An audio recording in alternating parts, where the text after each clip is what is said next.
This is giving I don't know how to read manga or comic vibes, because I've made my mangas pretty easy to read. Let's see. Let's start with my Devil's Deal series, because it's the most popular series right now. First chapter, let me educate you on how to read this. You look here at the image of Selma getting crisped up by the cult leader saying, "Agree to my pact, I'm your only choice," relates to this panel of him speaking. And then you get her team members surrounding her, and then her saying, "How did I let things get so jacked up?" Because in Devil's Deal, I like to keep everything very concise. I like to pack as much as I can in the panels without getting overwhelming. So this is your first sample of, condensed stuff, because there's not a ton really going on that needs, all of this on one page, all of this on another. I want to respect your time as a reader. So it starts with Selma saying, out of character, floor shade, city outskirts, friendly neighbors. And then, because there's nothing going directly to her mouth, and there is none of these points really sticking toward her, and it's off screen, "Hey Selma, wanna join?" Context clues should tell you that this is off screen. And then you immediately go left to right, top to bottom. Boom, boom, boom, boom. The neighbors are inviting her to go out and eat. And if you follow the flow of the conversation, somebody's asking her to go join. They're telling her why they want to join. She says, "I can't." You see their reactions are sad now. She says something, they react to it, and she's walking away. And now you get her basically going on her monologue again with kids. And if we follow the left to right, top to bottom method, it's going to take you to the kids picking up trash in the city. You're going to see her reminiscing on her own childhood. Then you're going to see the interruption, which is a long, full panel of one of her kids harassing one of the neighborhood kids because he's a fucking fry thief. And then her kids basically get into an argument here. You get more of a dynamic panel because her kid is basically pushing this kid's panel over to the left.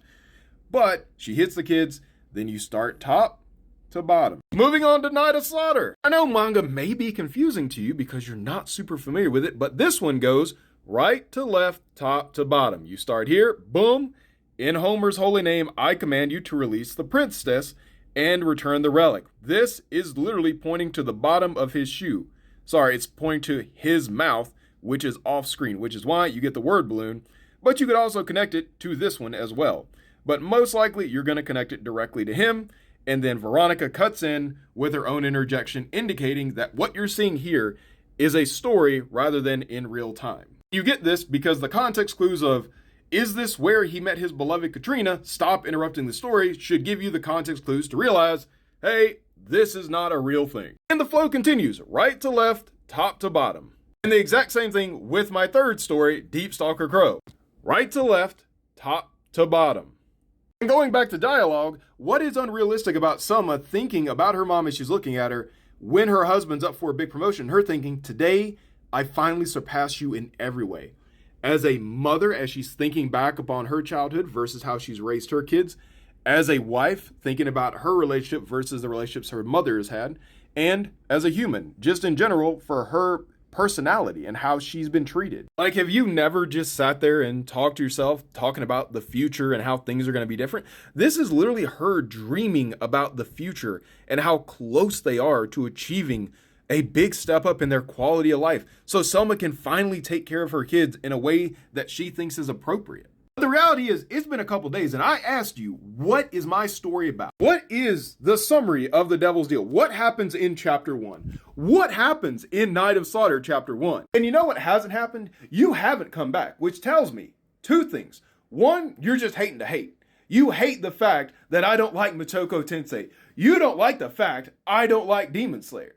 You don't like the fact that I criticize them for their shortcomings. But you know what it also tells me is that you haven't read any of my work. You sit here and say all of this, but it doesn't make sense. I've sold over 1,000 combined copies of Night of Slaughter and Devil's Deal. I have almost a perfect 5-star review. And you know what people don't say?